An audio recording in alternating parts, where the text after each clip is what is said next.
기쁜 소식 밝은 세상 대구 가톨릭 평화방송. 참미 예수님, 시작기도 하시겠습니다. 이 시작기도는 오늘의 주제와도 매우 연관된 성경 말씀입니다. 성부와 성자와 성령의 이름으로 아멘. 하느님께서 보시니 손수 만드신 모든 것이 참 좋았습니다. 성부와 성자와 성령의 이름으로 아멘. 반갑습니다. 저는 권미나 도미나 수녀입니다. 태어나자마자 부모님께 세례명을 먼저 받았고요. 그리고 저의 한국 이름은 이 세례명에서 나온 겁니다. 그래서 권미나 도미나 수녀고요. 저는 지금 샬트르 성바오로 수녀회 대구 광구에 소속되어 있고요. 저희 수녀원에서 6.25 서원 수녀님들을 동반하고 있습니다. 그리고 또 그 대구 가톨릭대학교 의과대학 간호대학 상담센터에서 제가 우리 학생들의 또 상담을 담당을 하고 있습니다. 오늘 여러분들을 만나서 매우 반갑고요. 제가 8월 달에 5번에 걸쳐서 강의를 할 텐데 주제를 뭐 제가 잘할 수 있는 거를 해야 되지 않습니까? 그죠? 그래서 제가 여러분들께 나누어 드려서 이번 이 강의들이 좀 더 우리가 행복하게 살아가는데, 그리고 하나님의 그 창조의 목적에 맞게 완전히 그 충만한 삶을 사는데 어떤 도움을 드릴 수 있을까를 생각하면서 주제를 이렇게 잡아봤습니다. 현대인의 정신건강과 영성심리. 그래서 이 강의 5번의 강의는 심리학적인 측면으로 인간을 다루고 동시에 영성적인 측면으로 인간을 이해를 하면서 통합적으로 나 자신에 대해서, 그리고 나와 함께 살아가는 사람에 대해서 우리가 좀 이해를 할 수 있는 이런 시간들이 되도록 할 거고요. 그래서 이제 이 강의 중에 자존감이라든지 우리가 지금 좀 문제가 되고 있는 것들 있죠. 분노라든지 우울이라든지, 그리고 인간의 행복이 과연 무엇이고 어떻게 하면 행복해질 수 있는가, 행복론에 대해서 다룰 건데, 오늘은 첫 시간으로 일단 이러고 저러고를 다 떠나서 인간이란 무엇인가에 대해서 좀 이해를 해야 그 다음에 감정이라든지 아니면 정서, 뭐 여러 가지 어떤 행동이라든지 이런 것들을 좀 이해할 수 있을 것 같습니다. 그래서 오늘은 제가 주제를 인간 이해로 잡아보았습니다. 자, 천체 물리학자들요. 그러니까 맨날 그 하늘의 별을 보고 하는 그 천체 물리학자들, 그 물리학자들이 오랫동안 이 우주는 불변한다라고 믿었었어요. 그래서 시작도 없고 끝도 없고 이 우주는 변하지 않는다. 그러다가 언젠가 아니다, 우주는 한처음 어마어마하게 뜨거운 고밀도의 에너지 폭발로부터 시작되었다라는 이론이 나오기 시작합니다. 이게 우주 팽창 이론, 즉 빅뱅 이론인데요. 지금 오늘 이 강의에서 정상 우주론이 맞는지 빅뱅 이론이 맞는지 뭐 이런 거는 우리에게 좀 약간 동떨어지는 문제이지만, 이 천체 물리학자들이 밥만 먹으면 그 하늘을 바라보면서 연구를 하는 그 이유가 뭘까, 이거를 오늘 우리가 좀 생각을 해볼 필요가 있을 것 같아요. 자, 이 사람들은 정상 우주론 학자든지 아니면 빅뱅 이론가든지 그들이 우주를 관찰하고 연구를 하는 그 첫 질문은 똑같습니다. 이 모든 것이 다 어디에서 왔을까? 이게 첫 질문이에요. 그래서 이 사람들에게 있어서는 우주의 기원을 아는 것이 바로 인간의 기원을 아는 것과 같은 거죠. 실제로 그 뉴욕 시립대 석좌 교수이고 촉근 이론 분야의 석학으로 알려져 있는 미치오 카쿠 박사님은 이렇게 얘기합니다. 우리가 어디로부터 왔는지를 모른다면 우리 자신이 누구인지를 결코 모를 것이다. 그래서 이분이 뭐 종교인인지 아닌지, 뭐 종교를 가지고 있는지 없는지는 뭐 우리는 알 수 없습니다만은, 이런 분들도 자기들의 어떤 연구 안에 자기의 기원을 계속 찾는 이런 어떤 그 연구들을 하고 있는 거죠. 그래서 우리 종교를 가지고 있는 우리도 결국은 결론은 그래요. 우리는 하느님에게서 왔다.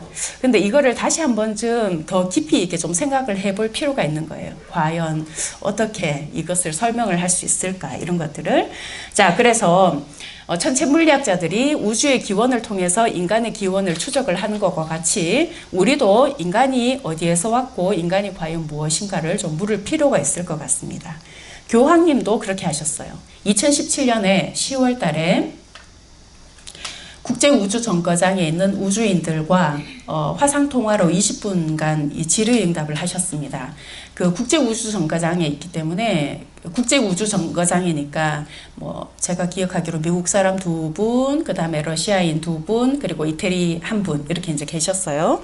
그때 교황님께서 매우 심도 있는 질문들을 이분들에게 하셨어요. 지구 안에 있는 교황님이 지구 밖에 나가 있는 우리 그 분들에게 아주 심도 있는 질문들을 하셨는데 그 질문 중에 첫 번째 질문이 이겁니다. 우주 속 인간에 대해서 어떻게 생각합니까? 우주 밖에 나가 있는, 지구 밖에 나가 있는 분들에게 이거를 물었어요. 그때 그 파울로 데스폴리라는 그 국제우주정거장의 이태리 사람입니다. 이분이 이런 대답을 합니다. 아, 교황님, 이것은 정말 복잡하고 어려운 질문입니다. 저는 이곳에서 우리의 목표가 인간 존재에 대해서 아는 것이고 우리를 둘러싼 것들을 이해하기 위해 지식을 채우는 것이라고 생각합니다.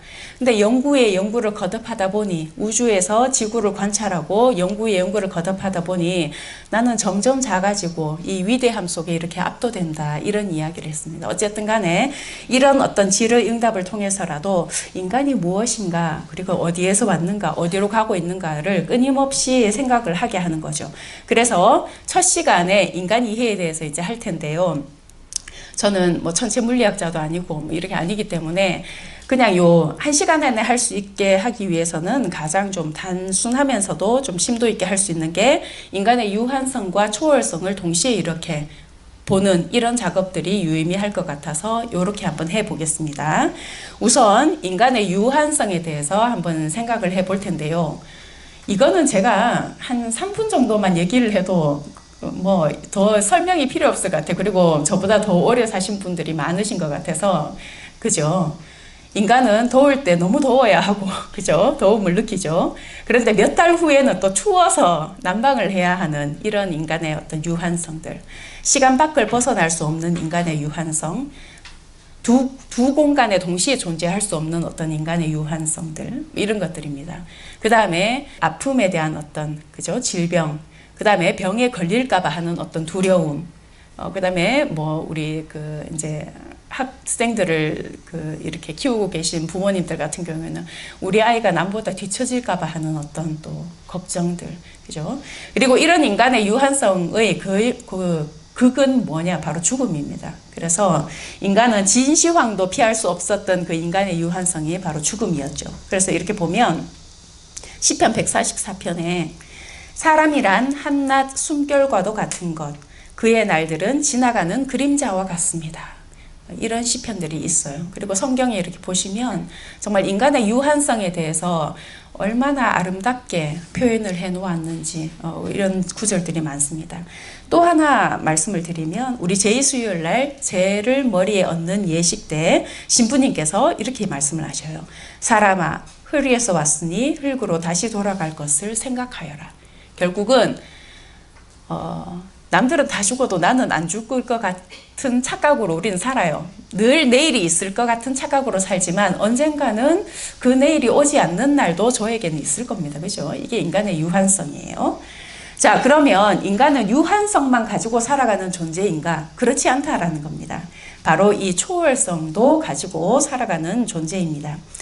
사실은 동양에서의 초월은 도예요, 도. 굉장히 좋은 어떤 어감이고요. 서양에서는 불과 얼마 전까지만 하더라도 초월이라는 단어는 비현실성을 뜻하는 단어였어요. 좀 그렇게 동일시 취급이 되는, 그래서 발이 땅에 붕뜬 좀 이런 단어였는데 최근엔 좀 그렇지 않습니다. 자, 인간은 초월성을 가지고 있다라는 것은 신앙인들은 다 뭐 동의를 할 겁니다. 우리는 그렇게 알고 있어요. 아, 우리가 하느님께로부터 왔다라는 것을 그냥 이렇게 실제 체험으로 믿는 분들도 계시고 기도 안에 응답을 통해서 그렇게 알고 계신 분들도 계시지만 그냥 뭐 그렇게 배웠으니까 또 그렇게 믿는 분도 계실 거예요. 그죠? 어쨌든 간에 우리 안에 초월성이 있다라는 것을 다 우리는 인정을 합니다. 여기 계신 분들은. 종교 밖에 계신 분들은 그러면 어떨까를 이제 이야기를 좀 해드릴게요. 그러니까 일반 심리학자들도 인간 안에 있는 어떤 초월성에 대해서 인정을 하는가 이겁니다. 사실은 프로이드 이후에 좀 그렇지 않았어요. 인간의 뭐 어떤 무의식이라든지 이런 걸로, 의식과 무의식 이런 걸로 다 설명을 하려고 했던 시절이 있었어요. 그리고 그것이 굉장한 발견이었고 지금도 영향을 주고 있고 인간 심리학에. 그런데 그렇게 쭉 몇십 년이 흐르다 보니 어떤 한계 같은 것을 느꼈나 봐요, 심리학자들이. 그렇게 어떤 인간의 무의식들을 끌어내가지고 뭐 이렇게 치료를 좀 하고 해서 되긴 됐어요. 되긴 됐는데 치료에도 좀 한계가 있고, 인간을 의식과 무의식 혹은 뭐 이런 것들로 가지고만은 설명할 수 없는 또 다른 어떤 영역이 있다라는 것을 이제 점점 좀 알게 된 거예요, 현대심리학에서. 그래서 지금은 현대심리학자들 중에서도 이 인간의 초월성에 대해서 연구하시는 분들이 꽤 계십니다. 자, 그 중에 한 분이 누구냐면, 요게 어디냐면, 아우슈비츠입니다. 그 나치, 우리 뭐 잘 알죠, 그죠? 자, 이 아우슈비츠에, 빅터 프랭클이라는 분이 이제 유태인으로서 이렇게 좀 잡혀가셨어요. 자, 이 빅터 프랭클은 죽음의 수용소에서라는 책으로 유명하신 분이고요. 자, 이분은, 정신과 의사였습니다. 정신과 의사였다가, 그 나치 시대 때 유태인이라는 이유로 온 가족이 다 저쪽으로 이제 끌려간 거죠. 자, 이 사람의 저 수용소 안에서의 삶은 어땠을까? 책 제목이 죽음의 수용소였어요. 그러니까 죽을 만큼 견디기 힘든 상황을 매일 접한 분이에요. 나 자신의 그 몸을 가누기도 힘든 상황도 죽을 만큼 힘든 상황이었겠지만, 그거보다 더 두렵고 힘든 상황이 내가 사랑하는 사람들을 잃어가는 상황들. 아이들이 죽고 부인이 죽고 부모가 죽고 아는 사람들이 죽고 이런 상황들 속에서 오늘은 내가 오늘이 마지막인가 보다 이렇게 생각하면서 매일을 살았던 것 같아요. 자, 이 사람이 어느 날은, 그러니까 매일이 이제 이것이 바닥이라고 생각을 하고 살던 그쯤에 죄수복을 하나 받았는데 그 죄수복 안에 이런 쪽지가 있었다고 합니다. 진심으로 내 영혼과 힘을 다하여 하느님을 사랑하여라. 지금 여러분들이 이거를 이렇게 들으시면 뭐야 이렇게 하실 줄 모르겠지만, 실제로 그 죽음의 두려움, 공포, 불안, 그 다음에 무기력, 삶의 무기력 속에서 바닥으로 추락을 한 사람이 저 말씀을 이렇게 받았을 때 무언가 이렇게 정말 섬광같이 이렇게 자기 앞에 눈이 이렇게 반짝 떠진 거죠. 그러면서 이 사람이 무슨 생각을 했냐면, 이거야. 오늘부터 나는 절대로 부정적인 말을 하지 않겠어, 나에게. 우리 왜 흔히 우리나라 사람들 하는 말 있죠. 더워 죽겠다, 아파 죽겠다, 힘들어 죽겠다, 배고파 죽겠다, 뭐 추워 죽겠다. 그분은 하루에도 수십 번 죽을 이유가 너무나 많았던 사람입니다. 그런데 내가 오늘부터는 이 말을 절대로 안 해야지. 부정적인 말을 내가 의식적으로 안 해야지. 그 다음에 먹을 물이 부족한 그 상황에서 물이 보이면 얼굴을 씻었어요. 내가 한 인간으로서의 어떤 존엄성을 내 스스로 잃지 말아야지. 이런 생각을 한 겁니다. 그 다음에 어디 유리 조각이 보이면 면도를 했어요. 그러니 이 사람은 되게 건강한 사람으로 그냥 보인 거죠. 그래서 사실은 아우슈비츠에서 살아남았던 사람입니다. 자, 그렇게 살아서 돌아와서 이 사람은 뭘 했느냐? 역시 정신과 의사를 했습니다. 자, 아우슈비츠 경험 이전에도 정신과 의사였어요. 이후에도 정신과 의사죠. 그러나 이 경험이 이 사람을 완전 180도 다른 정신과 의사로 만들었어요. 이 사람이 나중에 수용소에서 나오고 나서 무슨 테라피를 만들었냐면 로고 테라피라는, 그러니까 즉 의미 치료라는 것을 개발을 합니다. 이 사람이 자기가 죽을 뻔한 그 상황에서 살아나오면서 무엇을 터득했냐면, 인간은 자기 초월 능력이 있구나. 바로 자기의 경험 안에서 그 인간의 초월성이라는 거대한 힘을 발견하게 된 거예요. 자, 그러면 사람들에게 문제가 생길 때, 그것이 우울증이든 뭐든지 간에 어떤 인간에게 문제가 있다면 그것은 삶의 의미를 추구하는 의지를 상실한 데서 비롯된다. 이 사람이 이렇게 얘기를 합니다. 그래서 오늘부터 혹시 여러분들이 하느님께 기도를 드리면서 그런 어떤 경험들을 해보셔도 좋을 것 같아요. 내가 습관적으로 하는 부정적인 어떤 말들 있죠. 불평들이라든지 아니면 부정적인 판단들이라든지 이런 거를 나도 빅터 프랭클처럼 조금 한번 줄여볼까? 이러고 나서 다음 주에 만나면 약간 얼굴빛이 좀 달라져 있을 수도 있을 것 같아요. 자, 그래서 이분이 인간의 초월성을 이제 알고 그것을 이용해서 로고 테라피를 만드셨죠. 자, 그 다음에 또 한 사람이 있습니다. 그 클로닌저라고 해서 이분은 지금 현대 심리학에서 당대의 그 성격 심리학의 최고 대가이십니다. 자, 그래서 뭐 이분이 개발한 프로그램을 또 제가 사용을 해요. 그래서 학생들의 어떤 성격 같은 거를 그 매뉴얼을 이용해가지고 이렇게 좀 해가지고 너의 성격은 좀 이런 것 같아 이러면 보통 반응이 어떻게 오냐면 우리 학생들이 수혜님 돗자리 펴셔도 되겠어요. 뭐 이렇게 와요. 어떻게 이렇게 딱 맞아요. 이게 이제 성격과 그 다음에 기질을 이렇게 보여주는 그 프로그램이 있어요.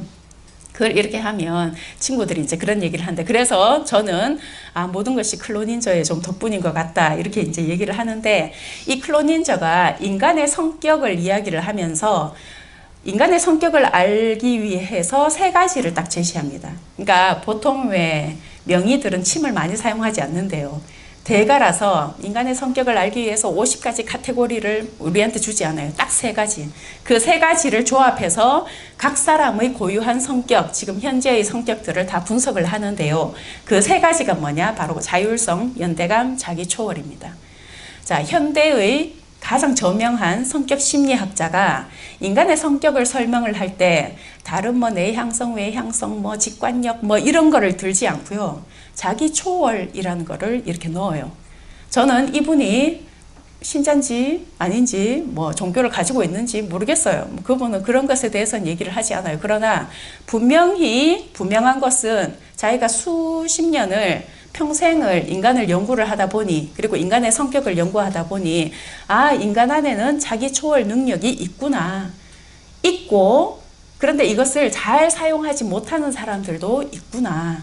그리고 잘 사용하는 사람들은 삶을 어떻게 살구나, 성격이 어떻게 되는구나 하는 것들을 이제 연구를 하게 됩니다. 자, 다른 어떤 무엇보다 뭐 그냥 간단하게 얘기하면 자율성은 나와 나의 관계이고요. 연대감은 나와 타인의 관계죠. 대인관계. 자기초월은 나와 우주 만물과의 관계입니다. 자, 요거 자기초월만 이제 오늘은 설명을 할게요. 오늘 주제와 관련되는 거기 때문에. 자, 이 자기초월의 하부 영역으로 세 가지를 또 둡니다. 이분이 뭐냐? 창조적인 자기 망각, 그리고 우주 만물과의 일체감, 그리고 영성 수용. 이렇게 이제 이 세 가지의 하부 영역들을 둬요. 그래서 어떤 사람은 창조적인 자기 망각이 높고 우주 만물과의 일체감도 높은데 영성 수용이 좀 낮다든지 뭐 이런 사람도 있고요. 셋 다 높은 사람들도 있고 뭐 셋 다 낮은 사람들도 있어요. 근데 이분이 재밌는 얘기를 하시는 게 이 자기 초월성 있죠. 성격에서의 자기 초월성이 자기가 이렇게 연구를 하다 보니까 좀 철학자들은 다소 높더라. 과학자들은 조금 낮더라 이런 얘기를 합니다. 그래서 아무래도 과학자들은 눈에 보이고 검증이 되어야 되고 논리적으로 이렇게 설명이 되어야만 이렇게 좀 믿으시는 어떤 그런 것들이 있을까요? 다 그렇지는 않습니다. 제가 아는 과학자들은 그렇지 않습니다. 그리고 우리 의대 학생들이나 간호대 학생들도 우리 이제 의대 그 본과 학생 중에 예전에 그런 학생이 하나 있었어요. 그 예비적 교리반에 들어왔어요. 들어왔는데 그 토마 사도가 예수님의 부활을 그 체험한 그 사건이 있죠. 그거를 이제 우리가 이렇게 읽으면서 가장 자기에게 와닿는 구절에 대한 얘기를 하게 됐어요.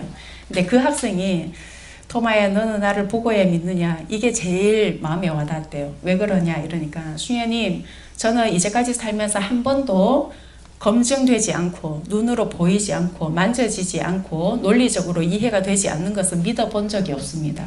이렇게 얘기했어요. 그래서 제가 그런데 너는 왜 여기 있니? 이랬어요. 그러니까 그러게요. 이게 신비입니다. 그 학생은 한 번도 결석하지 않고 잘 세례를 받고 지금 뭐 열심히 있을 거라고 생각을 하는데, 자, 어쨌든 간에 뭐 이런 것들이 우리 안에 있는 어떤 능력들입니다. 한 가지씩 처음부터 얘기를 할게요. 우선 창조적 자기 망각입니다. 요거는 뭐냐 하면요. 쉽게 말하면 몰입 있죠. 몰입. 자, 이 몰입인데요. 혹시 그 장한나 씨가 첼로 연주하는 거를 보셨는지 모르겠어요. 혹은 음악가들을 보면 제일 쉽게 알 수 있어요. 사라장이 이렇게 바이올린 연주를 하거나 이제 이런 것들을 보면 요 예쁘신 분들이 예쁜 드레스를 입고 이렇게 악기를 들고 이렇게 나와요.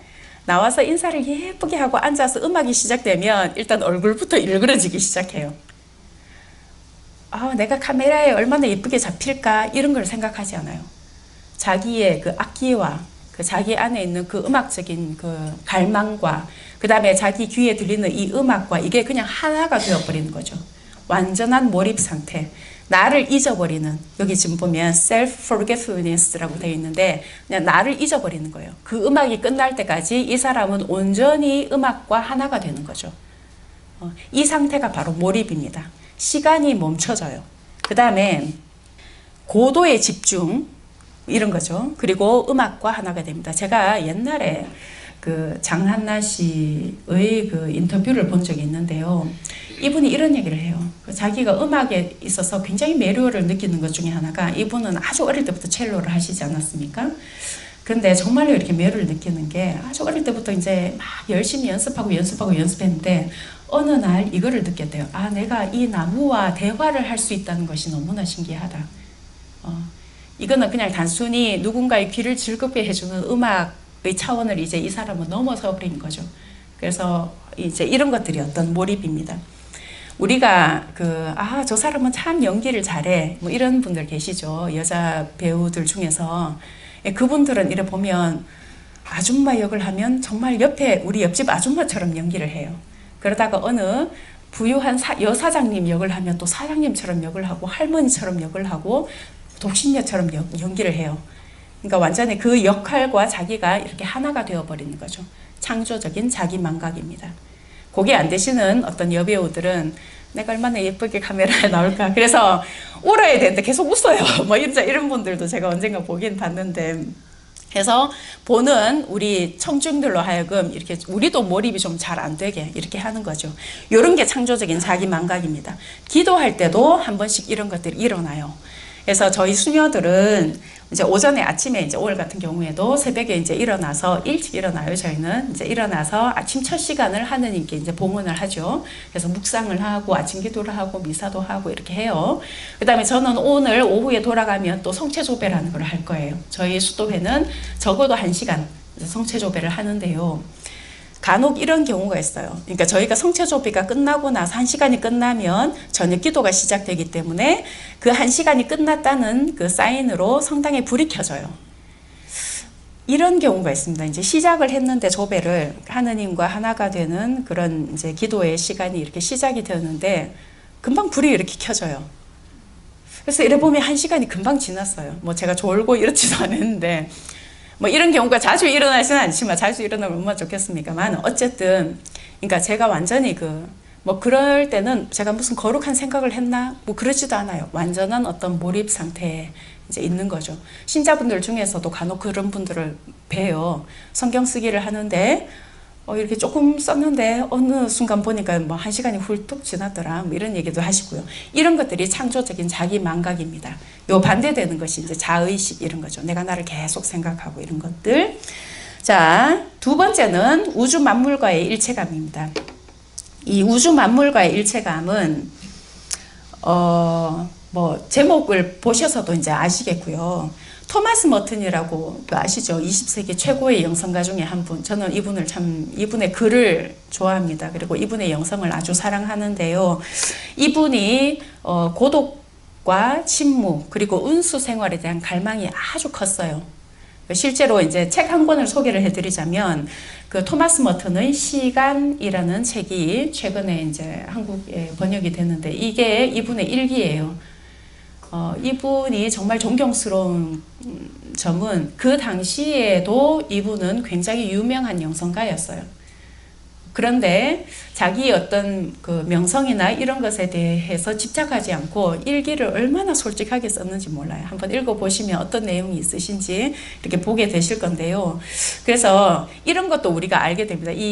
그 일기를 이렇게 읽다 보면 이 사람이 은수 생활에 대한 갈망이 그렇게 컸음에도 불구하고 실제로 그 은수의 그 조건이 주어졌을 때 그다지 은수 생활을 잘 하지는 않았구나 하는 것도 자기가 그대로 써요. 이만큼 이제 그러신 분인데 어쨌든 간에 그 은수 생활을 오래 하시면서 이분이 깨달은 게 이겁니다. 은수자의 집에 와서 깨달은 것 가운데 하나는 우주가 바로 나의 집이구나. 그 작은 은수터 있죠. 아무도 없고 지저귀는 새와 바람과 이런 것밖에 없는 그 고독한 그 은수터에서 이 사람은 우주와 내가 하나구나. 우주가 나의 집이구나 하는 것을 이제 느끼게 되었습니다. 이게 65년 3월 2일의 일기에 이런 것들이 있더라고요. 자, 그래서 그 우주 만물과의 일체감은 이런 겁니다. 모든 생명체를 연결시키는 어떤 초자연적인 힘이 있다고 믿는다. 이거는 이제 그 클로닌저가 이렇게 얘기했지만 그 힘이 우리는 하느님이라는 걸 이제 알고 있는 거죠. 그래서 우주 만물을 이렇게 하나로 엮는 어떤 하느님의 힘이 있음을 내가 믿는다 하는 거. 또 내가 다른 사람들과 영적으로 연결되어 있다는 것을 믿는다. 이런 것이 실제 그 현대의 심리학 이론에 많이 이렇게 올라오고 있어요. 자, 또 하나 이제 우리가 로마서에 보면 이런 말이 있습니다. 로마서에 1장 20절에 세상이 창조된 때부터 하느님의 보이지 않는 본성, 곧 그분의 영원한 힘과 신성을 조물을 통하여 알아보고 깨달을 수 있게 되었습니다. 이제 이런 사도 바오로의 말씀이 있으신데요. 창조신학자 쿠르트 마르티도 역시 같은 말을 합니다. 모두가 서로 연관이 되어 있다, 관련되어 있다. 그래서 언젠가 대서양의 핵폐기물을 선진국들이 막 갖다가 버릴 때 그린피스라는 환경운동 단체 아시죠? 그 단체가 조그마한 배를 타고 가가지고 버리지 마시라고 이렇게 이제 한창 운동을 하셨던 때가 있었어요. 물론 그게 좋은 성과를 거두지 못했지만 그 사진을 이렇게 보면요, 큰 배가 그 핵폐기물들을 버려요. 바다에 던지죠. 근데 조그마한 배가 뛰어가가지고 이렇게 막 버리지 마세요 이렇게 하는데 이 쿠르트 마르티가 이런 얘기합니다. 바로 이 그린피스의 이 배는 창조 신앙에서 볼 때 참된 하느님의 배, 예언자의 배다. 왜? 모든 것은 서로 연관되어 있다는 것을 믿고 실천한 용감한 사람들이 있기 때문에 그렇다. 이제 이런 얘기를 합니다. 또 다른 거를 이렇게 생각을 해보면 또 다른 어떤 그 창조신학자가 이런 얘기를 합니다. 하느님은 다양한 속성을 가지고 계시다. 자, 이때 하느님의 속성은 이런 거죠. 하느님은 진리이시다. 하느님은 전능이시다. 하느님은 전선이시다. 하느님은 아름다움이시다. 이런 게 속성인데 하느님의 속성 중에 익살도 있다. 이렇게 얘기합니다. 익살. 그러면서 이분이 자기 책에 뭐라고 쓰셨냐? 펭귄을 보라 이렇게 써놨어요. 펭귄 너무 귀엽잖아요. 하느님의 어떤 그 창작성 안에 이런 익살도 있는 거예요. 그래서 이 창조신학자의 눈을 이렇게 보면 이 사람은 온 우주 만물 내 주변에 있는 사소한 어떤 무엇을 통해서 하느님의 속성을 이렇게 이제 되짚어 보는 이런 눈을 가지고 있는 거죠. 그래서 이런 것들은 굉장히 복된 어떤 눈입니다. 공자가 인을 이야기할 때 이렇게 이야기합니다. 인은 인자함이다. 너그러움인데 그냥 인자함 뿐만 아니라 천지 만물을 한 몸으로 여기는 마음가짐과 행위를 그 인이라고 했습니다. 그래서 이게 이제 굉장히 그 공자님에게는 이게 중요했는데요. 요런 맥락으로 봤을 때 우리 프란치스코 교황님도 이런 맥락의 이야기들을 참 많이 하셔요. 특히 찬미받으소서에 보면 어떤 말이 있냐면 교황님께서 이렇게 말씀하십니다. 우리는 생산된 식량 전체의 거의 3분의 1이 버려지고 있다는 것을 알고 있습니다. 그러니까 우리가 버리는 음식들도 참 많아요. 우리가 음식을 버릴 때마다 그 음식은 마치 가난한 이들의 식탁에서 훔쳐온 것과 같은 것입니다. 결국은 모두가 서로 관련되어 있다.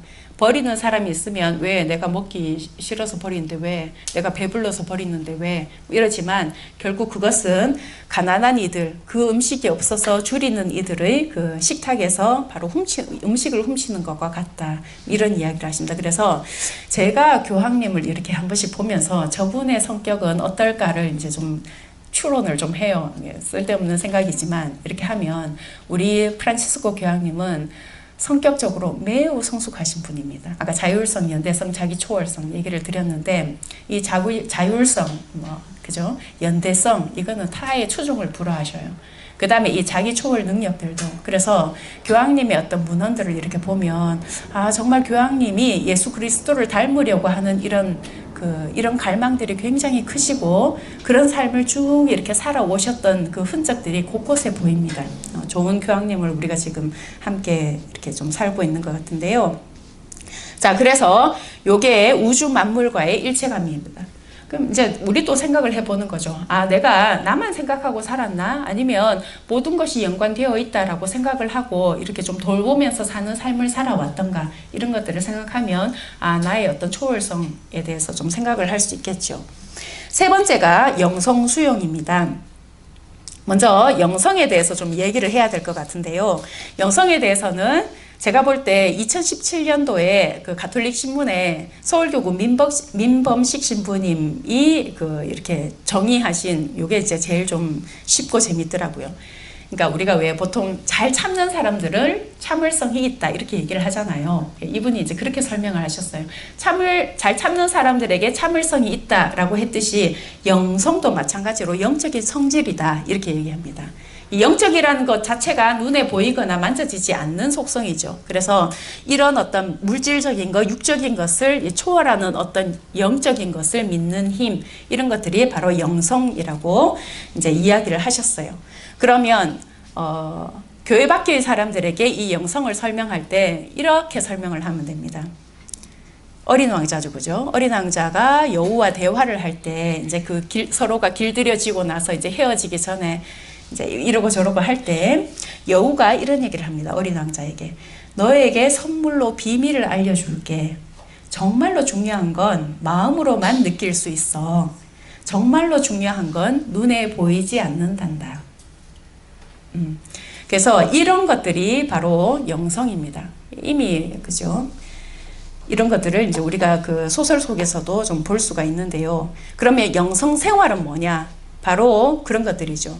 감각적으로 경험이 되거나 눈에 보이는 것이 아니라 그것을 넘어서는 또 다른 무언가를 바라보며 사는 어떤 모습을 영성 생활이라고 합니다. 그러면 쉽게 이제 예를 하나 들 텐데요. 제가 올해 들어서 가장 좀 감동적인 에피소드로 기사를 읽었던 어떤 한 분을 소개를 해드리겠습니다. 자, 그분의 발입니다. 그리고 그분의 발에 대해서 지금 문재인 대통령의 부인이신 김정숙 여사께서 편지를 쓰셨는데요. 이분이 이제 수녀님이시고요. 한센 환자들 있죠. 나 환자라고 하는 그분들하고 50년을 사셨어요. 그래서 이제 얼마 전에 좀 기념식을 했는데 그때 김정숙 여사께서 굉장히 긴 편지를 쓰셔서 이분에게 보내셨습니다. 뭐라고 쓰셨냐면 50년이라는 세월을 한결같이 낮은 데로만 향해온 수녀님의 생강 같은 발을 보았습니다. 류마티스 때문에 발이 저렇게 되신 거예요. 남을 돕는다고 정작 자기를 돌보지 못한 사람의 그 흔적입니다. 걷는 길이 가시밭길이라도 한사코 꽃을 피워온 삶이 새겨진 위대한 발입니다. 누군가의 짐을 대신 지고 누군가의 눈물을 닦아주며 헌신과 사랑만으로 채워온 생애에 존경과 감사를 보냅니다. 이분이 누구냐? 이태리에서 오신 강칼라 수녀님이셔요. 왜 칼라냐? 이수녀님은 다른 이름이 있었어요, 이태리에서. 그런데 이제 오빠가 신학생이었는데, 사고로 돌아가신 것 같아요, 신학교 때. 오빠가 이제 이름이 까를로였어요. 그래서 오빠가 하느님께 자신을 봉헌하면서 생을 살려고 했는데, 그렇게 이제 허무하게 이제 하늘나라로 가셨기 때문에, 오빠의 그 삶을 내가 좀 살아야 되겠다고 생각하고 수녀원에 들어갔어요. 그리고 까를라, 이제 오빠가 까를로니까 자기가 까를라로 이제 수도명을 이래 해서 이렇게 사셨는데 25세 한국에 오셨다고 해요. 아주 젊을 때 한국에 오셨는데 한국에서 그때도 한 50년 전이면 우리가 잘 살지 못할 때입니다. 그죠? 지금보다는 훨씬 잘 살지 못할 때고 여러 가지 불편한 점이 많았을 텐데 서울이나 대구나 부산이나 이런 대도시에 사시지 않고 고창으로 이렇게 가셨어요. 그래서 이제 최근에 와서 왜 고창으로 가셨냐고 이제 기자들이 이렇게 물었을 때 이분이 이렇게 얘기하십니다. 가장 가난하고 가장 고통받는 사람들이 거기 있어서 나는 그냥 거기에 갔습니다. 이렇게 이야기를 하셨어요. 그래서 고창으로 가셔서 이제 나화원우들을 이렇게 돌보기 시작하셨습니다. 그분들이 이제 힘이 없으시고 수녀님은 스스로가 이제 힘이 세다고 하셔요. 그래서 이제 그분들이 못 하시는 거를 다 도와드리고 지금도 76세신데 이제 그 큰 승합차를 모시고 이제는 뭐 동네 어르신들 뭐 이렇게 막 병원에 태워서 이제 이런 어떤 그 봉사를 하고 계신데요. 얼마 전에 이제 기자가 수녀님에게 인터뷰를 하면서 이렇게 물었습니다. 50년 동안 나화누들과 함께 사시면서 봉사를 하시면서 무엇이 가장 힘드셨습니까? 이렇게 물었을 때 수녀님의 그 대답은 저로 하여금 잠을 못 자게, 밤잠을 못 이루게 했습니다. 수녀님 뭐라고 하셨냐? 대신 아파줄 수 없는 게 가장 힘들었어요. 이렇게 이야기하셨어요. 그래서 수녀님의 이런 어떤 힘이죠. 자기 초월의 힘. 이런 힘이 어디에서 나오나를 이렇게 생각을 해보면 이분이 아무리 바빠도 성체조배를 꼭꼭 하신다고 들었어요. 저는 뭐 개인적으로 아직 만나 뵙지는 못했습니다만은 언젠가 또 기회가 되면 그죠. 그런데 수녀님은 항상 성체조배를 이렇게 하면서 예수 그리스도를 닮기 위한 갈망으로 가득 차신 분 같아요. 그리고 저희도 뭐 성체조배를 할 때 그런 지향으로 하고 있고 오늘 여기 오신 분들도 아마 그렇게 살기 위해서 또 우리 그리스도인들은 모두가 그리스도처럼 그리스도의 마음으로 이 세상을 살기 위해서 이렇게 지금 살아가는 사람들이잖아요. 누군가를 위해서 양보도 하고 희생도 하고 뭐 이러고 이제 살아가는데 수녀님이 봉사를 하면서 뭐가 가장 힘들었나요? 그러니까 아유 뭐 더울 때 더위가 힘들었습니다. 한국이 가난해서 힘들었습니다. 이렇게 얘기하시지 않고 대신 아파줄 수 없는 게 가장 힘들었어요. 이렇게 이야기합니다. 그래서 수녀님의 그 봉사의 원천은 정말 여기 밑에서 올라오는 사랑, 바로 이런 초월적인 이런 거는 프로이드도 어떻게 좀 뭐라고 설명을 할까요, 그죠? 그래서 이런 어떤 인간의 어떤 초월성들이 우리 안에 다 있다는 거죠. 그리고 이런 거는 전념도 돼요. 그래서 어떤 사람이 굉장히 훌륭한 삶을 사시잖아요. 그러면 그것을 목격하는 사람이 나도 그렇게 살고 싶어져요. 이게 선의 전념성입니다. 이런 것들이 있습니다. 그래서 그 김정숙 여사께서 마지막으로 이렇게 쓰시면서 뭐라고 하셨냐면 낮은 대로 작은 대로 향한 큰 사랑을 50년 동안 베풀고도 수녀님은 아직도 부족하다 하십니다. 그러면서 이런 수녀님에게 존경과 감사를 표합니다. 이렇게 이제 쓰셨더라고요. 편지도 참 멋졌지만 그런 편지를 만들도록 한 이 수녀님의 50년의 그 묻혀 있었던 삶이 굉장히 감동스러웠습니다.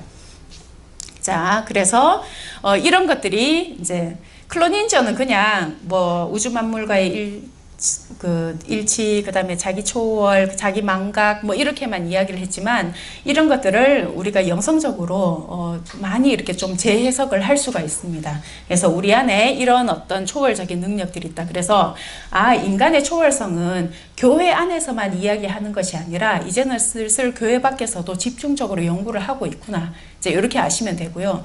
그러나 또 분명한 차이는 있어요. 뭐 예컨대 뭐 마음 챙김이라든지 교회 밖에서 하고 있는 여러 가지 어떤 인간 초월에 관련되는 어떤 테라피들이 있기는 있는데요. 그게 내가 하느님께로부터 왔다라는 그 나의 근원에 대한 인식이 있고 없고에 따라서도 이 이해 지평이나 인간을 이해하는 그런 지평들이 많이 달라져요. 그래서 어쨌든 간에 공이 지금은 인간의 초월성에 대해서 많이 연구를 하고 있다.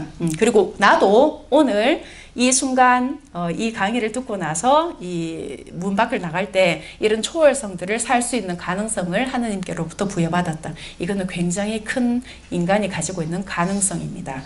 자, 그러면 제가 이제 인간의 유한성과 인간의 초월성에 대해서 지금까지 말씀을 드렸는데요. 요거를 하나로 한번 통합을 해볼게요. 자, 하느님과의 관계성 안에서의 인간에 대해서 이제 설명을 잠깐 드리겠습니다. 자, 요게 어디냐 하면 그 샬트르 대성전입니다. 그 프랑스 샬트르 대성전이고요. 저는 우리 수녀원의 모원이 저기 샬트르에 있습니다. 그래서 샬트르 성바오로 수녀회 수녀에 있지요. 자, 저 샬트르 대성당은 굉장히 유명합니다. 스테인글라스로도 유명하고요. 또 저 성당 자체가 13세기 작품이어서 아주 그냥 돌 한 조각도 그냥 이렇게 문화재인 거죠. 저기에 성당이 너무 커서 각 그 방면마다 이제 문이 있는데요. 거기에 북문을 가면 이런 부조들이 이렇게 붙어가 있습니다. 이 조각들이 다 되어 있죠. 자, 저 부조들 중에서 굉장히 유명한 부조들이 많습니다. 그 중에 하나가 바로 하느님께서 아담을 창조하실 때의 부조입니다.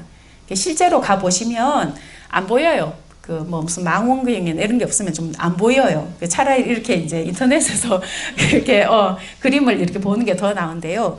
요 장면은 뭐냐면 하느님께서 우리를 닮은 사람을 만들자 할 때 그때의 그 장면입니다. 근데 이렇게 잘 보면요, 아담이 하느님과 똑같이 생겼어요. 똑같이 생겼어요. 우리 그 유명한 화가들이나 렘브란트나 이런 분들, 또 저런 어떤 영성적인 어떤 조각가 분들은 그냥 내가 하고 싶은 대로 그리거나 조각을 하는 게 아니라 굉장히 묵상을 하고 이렇게 해서 위대한 작품들이 이렇게 나오게 되는데요. 저게 말하고 있는 것이 바로 이마고 데이입니다. 인간은 결국은 자기 창조주의 모습을 닮았구나. 그래서 내 옆에 있는 사람 있죠, 왼수라고 하는 그분요.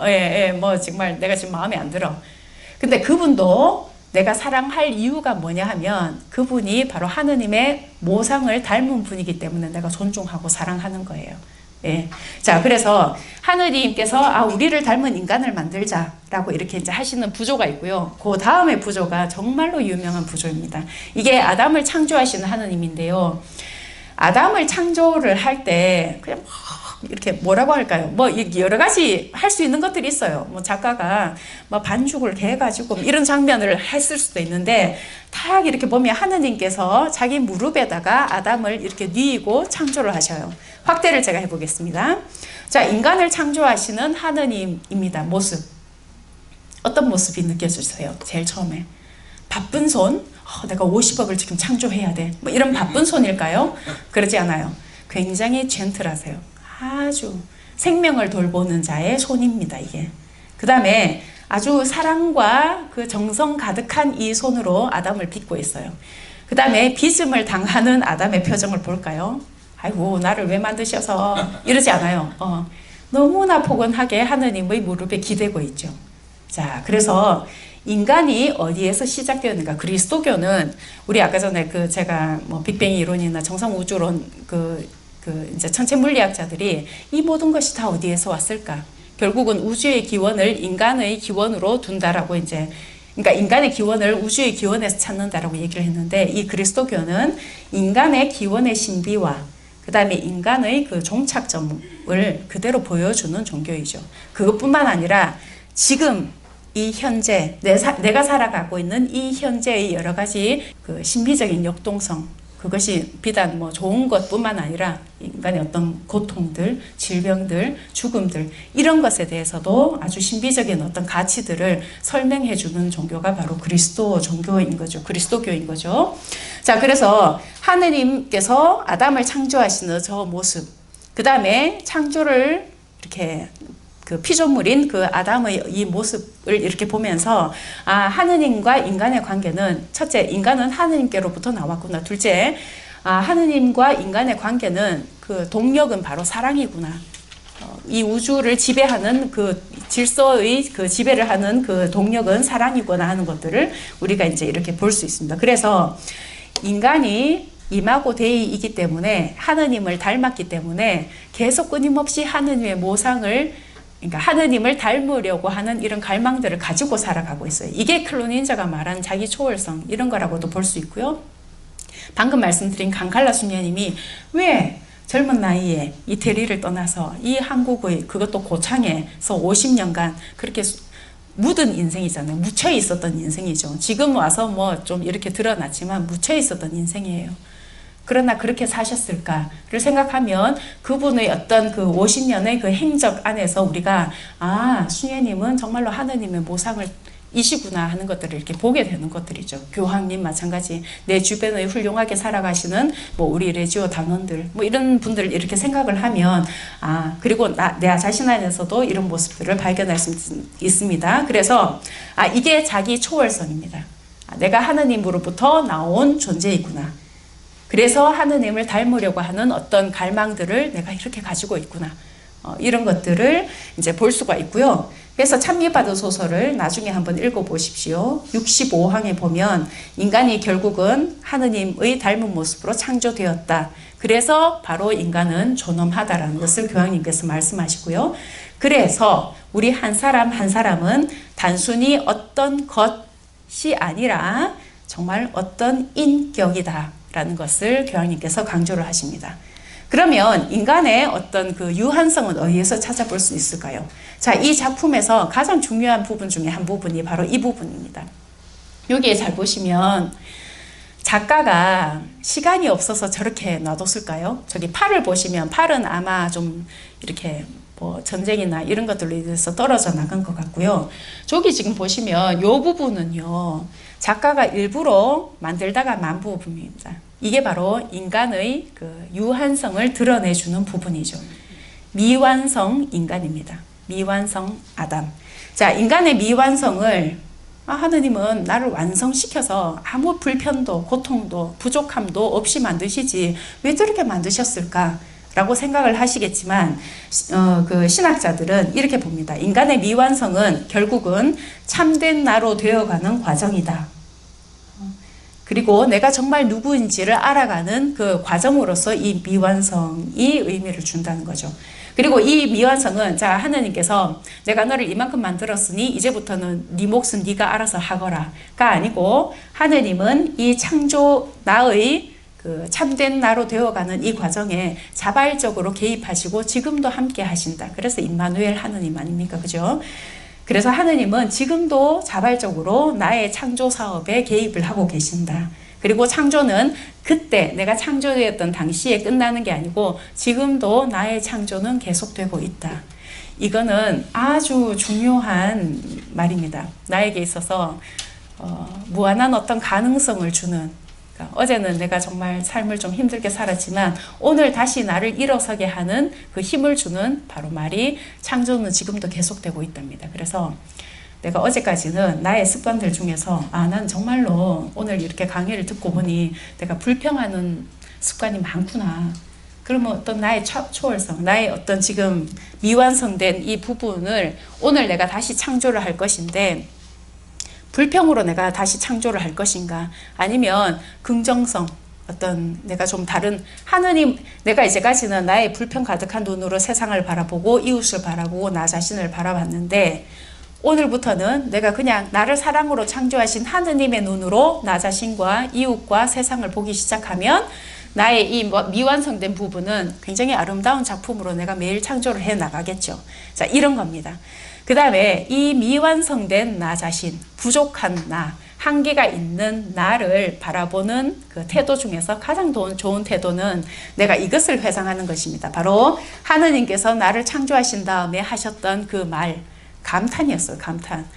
어머, 내가 왜 이렇게밖에 못 만들었을까? 이러지 않으셨다고요. 아유, 보니 참 좋다. 좋다. 너의 그 있음도 좋고 너의 그 부족함도 좋고 나는 그냥 좋은 거야. 왜? 사랑하니까 좋은 겁니다. 이런 감탄을 내가 잊지 않고 사는 것, 이런 것들이 굉장히 우리에게 있어서 중요하지 않을까 싶습니다. 그래서 내가 오늘 나의 어떤 한계를 좀 이렇게 발견하는 어떤 순간들이 있을 때, 혹은 이웃의 한계들을 발견하는 어떤 순간들이 있을 때, 하느님의 어떤 이런 경탄들을 다시 한번 좀 생각을 해볼 필요가 있을 것 같아요.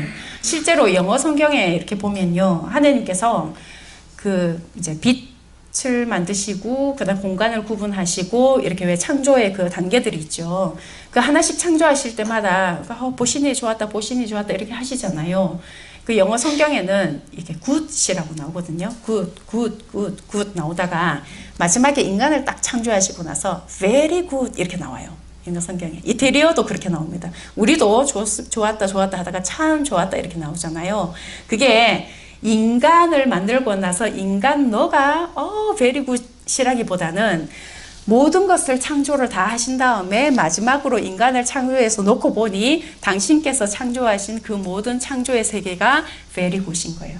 그러니 우리에게는 어떤 책임감이 있느냐? 하느님께서 제일 처음에 이 세상을 창조하셨을 때의 그 very good 상태를, 그 창조 질서를 잘 보존하는 이런 것이 우리들에게 어떤 책임감으로 맡겨져 있는 것입니다. 자, 그래서 이재민 신부님께서 제가 이제 그 기도를 하나 읽어 드릴 텐데요. 이재민 신부님께서 결국은 이런 어떤 그 눈으로 이 기도를 쓰신 것 같아요. 제가 아주 마음에 담기는 기도인데요. 읽어 보겠습니다. 살다 보면 좋은 사람과 싫은 사람, 사랑하는 사람과 미운 사람이 생긴다. 미운 사람은 거리를 두고 좋은 사람은 가까이 하려는 버릇도 생긴다. 그렇잖아요. 미운 사람은 좀 피하고 싶고 좋은 사람은 내 옆에 두고 싶고. 그러나 하느님의 창조물인 인간은 본래 그 자체로 좋은 것이어서 좋다, 나쁘다를 내가 단정하여 말할 수 있는 것도 아니고 내가 좋다고 해서 그것이 좋은 것이 되거나 내가 나쁘다고 해서 그것이 그 사람이 나쁜 사람이 되는 것이 아님에도 불구하고 인간은 시비를 따지며 자기 마음에 맞으면 좋다, 저 사람 좋은 사람이에요. 자기 마음에 맞지 않으면 나쁘다, 이렇게 말합니다. 그에 따라서 어떤 것은 좋아하고 어떤 것은 싫어한다. 그리고 자기가 좋아하는 것을 남도 좋아하고 자기가 싫어하는 것을 남도 싫어하도록 강요한다. 회심이란 뭐냐? 이런 시비나 싫다, 좋다를 따지는 마음을 떠나 원래의 하느님의 좋음에로 향하는 것이다. 이게 이재민 신부님이 이렇게 묵상하시고 쓰신 글의 회심입니다. 그래서 글이 좋은 것 같아요. 그래서 이제 다음 주에 이렇게 오실 때요. 오늘 이제 저희가 뭘 했냐면 인간에 대해서 이제 보기 시작했어요. 인간을 보는데 인간을 보는 방법들이 여러 가지가 있지만 유한성과 초월성 이렇게 해서 한번 볼까? 그래서 인간은 유한한 존재이구나. 그 유한성은 늘 느끼는 거죠. 그런데 그것만 있는 게 아니고 인간은 또 초월성도 가지고 있구나. 그렇게 창조가 되었어요. 우리가 어디에서 기원이 시작되었는지를 알면 그것도 이해가 이제 될 것 같아요. 그죠? 자, 그래서 인간은 유한성과 초월성을 가지고 있다. 그리고 이 인간의 초월성이라는 부분은 교회 안뿐만 아니라 이제는 교회 밖에서도 활발하게 연구가 이루어지고 있다. 그래서 우리가 좀 더 나 안에 있는 초월성들을 생을 살면서 많이 사용할 필요가 있다. 그리고 이런 것들은 사실은 사용하면 사용할수록 점점 더 성숙으로 나아가게 되는 거고요. 묻어놓으면 묻어놓을수록 나한테 이런 능력이 있었나 잊어버리게 돼요. 그래서 바쁜 시간들이지만 내 안에 있는 어떤 초월성들을 많이 일깨우면서 이제 살아야 되는데 이 두 가지를 이렇게 잘 통합을 해놓은 게 창세기 1장이다. 그래서 이 창세기 1장은 인간의 근원을 보여주고 있고 그 다음에 또 인간의 이 통합적인 어떤 인간을 이해하는 통합적인 시각들을 그대로 잘 보여주고 있다. 인간은 유한하다. 그래서 창조는 미완성으로 되었지만 지금도 그 말은 지금도 창조는 계속되고 있다라는 것을 우리에게 보여준다. 그러니 오늘 나의 창조에 내가 어떻게 어떤 자세로 임할 것인가. 그다음 분명히 힘이 되는 것은 이 창조가 나만의 몫이 아니라 하느님께서 적극적으로 이렇게 개입을 해 주신다 하는 거. 그리고 또 하나는 인간의 초월성에 대해서 이제 그 부조를 보면서 이제 우리가 보게 되었습니다. 그래서 다음 주까지 올 때까지는 내가 회심이라는 것에 대해서 한번 좀 실천을 해보고 와야 되겠다. 그 초월성을 사는데 이제까지는 좋다 나쁘다 싫다 어쩌다 그 다음에 어쩌고 저쩌고 이제 이렇게 했다면 이런 어떤 논리보다는 내가 하느님의 눈으로 나 자신을 바라보고 세상을 바라보고 또 내 이웃들을 바라보면서 그렇게 살다가 다음 주에 한번 와봐야지 이제 이렇게 생각을 하시면 될 것 같고요. 그래서 오늘은 인간 이해에 대해서 제가 했습니다. 다음 주에는 이제 뭐를 할 거냐 하면 그래서 이제 오늘은 인간을 저 우주 밖에서부터 이제 보기 시작한 거예요. 자, 다음 주에는 약간 더 이렇게 좀 미시적으로 이렇게 이제 들어가 보기로 할 건데요. 제가 이렇게 사람들을 만나면 우리 그 현대인들, 젊은이든지 하여튼 제가 만나는 사람들 중에서 이것 때문에 고생하는 사람들이 좀 꽤 계시더라고요. 그게 뭐냐? 자기 비하입니다. 자기 비하. 그래서 자아 존중감이 무엇인지, 그 다음에 우리는 왜 자꾸 사람들의 눈치를 보는지, 그 다음에 왜 자꾸 비교를 하게 되는지 이런 것들을 이게 전부 내 탓만은 아니에요. 사회적으로 좀 조작이 되는 부분도 있고, 그래서 또 나의 어떤 한계들도 있는 거고요. 그래서 나의 미완성된 어떤 부분들을 다시 새롭게 하나님 보시기 좋게 재창조를 하기 위해서 이런 부분들을 보면서 어떻게 하면 내가 내답게 하나님께서 창조하신 그 모습대로 행복하게 살 수 있을지에 대한 어떤 감각들을 다시 회복하는 시간들을 다음 주에 가지도록 하겠습니다. 제가 지금 1시간 강의를 했거든요. 자, 이 1시간이 금방 지나가신 분 한번 손들어 볼까요? 이분들은 뭐냐 하면 자기 초월의 능력이 있는 겁니다. 아까 전에 몰입 얘기했죠, 몰입. 예, 그거예요. 그 장한나가 음악 연주를 할 때, 정말 이렇게 음악과 자기가 하나가 되어서 언제 그 음악이 끝나버렸는지 모르는 상황. 그 다음에 권도민아 선생님의 강의를 들었는데 1시간이 금방 갔다. 이거는 내가 나 자신에 대한 자의식을 좀 놓고 나 자신을 좀 망각하고 내가 이 강의와 그 다음에 하느님께서 여러분들을 위해서 마련해 놓은 그 메시지와 하나가 되는 순간이었어요. 그러니 이 시간이 이렇게 그냥 금방 가는 거예요. 좋습니다. 그래서 오늘 여러 가지 메시지를 말씀드렸는데 다 실천하지 않으셔도 돼요. 한 가지 자기에게 가장 마음에 와닿는 것을 일주일 동안 실천하고 다시 여기에 오시면 좋겠습니다. 마지막으로 영광송하고 마치도록 할게요. 성부와 성자와 성령의 이름으로 아멘. 영광이 성부와 성자와 성령께 처음과 같이 이제와 항상 영원히 아멘. 성부와 성자와 성령의 이름으로 아멘. 감사합니다.